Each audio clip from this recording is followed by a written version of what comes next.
Good morning, everyone. This is Ruth Mission Abuan, your senior vlogger. I tackle all issues of today, even that of yesterday and tomorrow, as long as it is worth knowing and sharing. If you did not subscribe to this channel, to my Ruth Mission Abuan's channel yet, please subscribe now and click the bell button to keep updated of new videos, in case I can send the link promptly. Like and leave a comment if possible, as I will gladly acknowledge and welcome every interest. For today, it will be influenza virus and COVID-19. Can we be infected with influenza virus amidst COVID-19 pandemic? Yes. We can still be infected with the common influenza virus amidst this pandemic caused by COVID-19. Influenza virus and COVID-19 both could cause respiratory illness, respiratory disease, yet there are similarities and differences between the two viruses and how they are transmitted. Similarities of influenza virus and COVID-19 both could cause respiratory illness, as had been mentioned, from asymptomatic to severe disease of the respiratory system that could lead to death. They have also similarity on their mode of transmission, such as contact and droplets. Therefore, has similarity on public health measures such as using of face mask, hand hygiene, and best respiratory etiquette such as coughing on the elbow or tissue paper and proper disposal of any contaminated materials. The primary transmission route of influenza virus and COVID-19 is through person-to-person contact, through respiratory droplets generated when an infected person coughs, talks, or sneezes, being mouth and nose to be the portal of entry of both viruses. It is highly unlikely that people can contract COVID-19 from food or food packaging, as there is no evidence to date. Both viruses need an animal or human host to multiply.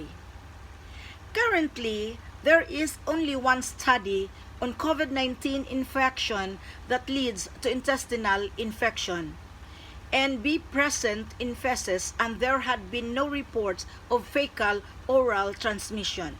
However, stomach flu or viral gastroenteritis is another complication that may cause transmission of the influenza virus disease. Hand washing is then highly recommended. Differences between the common influenza virus and COVID-19. One is on the speed of contamination.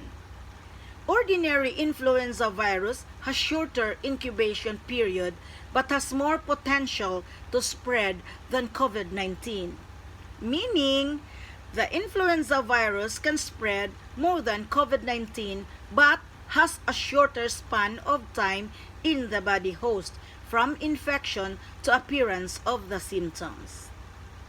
Estimated incubation period of influenza virus in a human body is up to 14 days, while COVID-19 is from 14 days to a month, not unless the virus is already infecting other parts of the body system.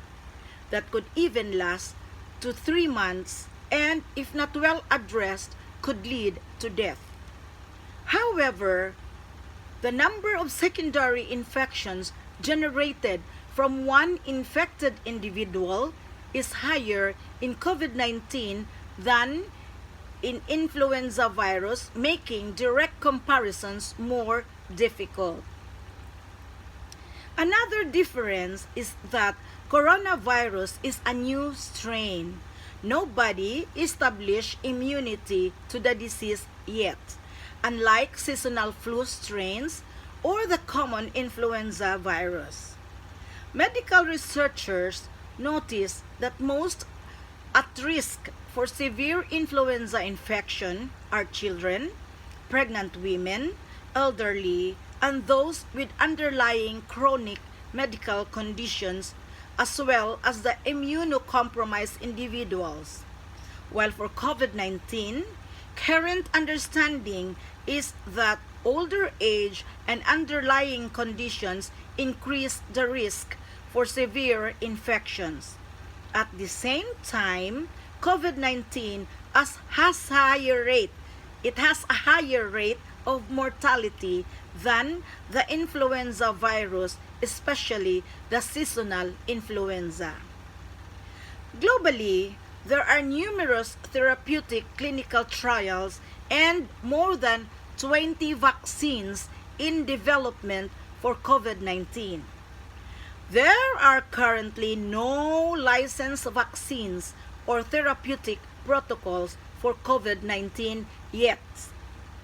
In contrast, antivirals and vaccines are available for influenza virus, the common influenza virus.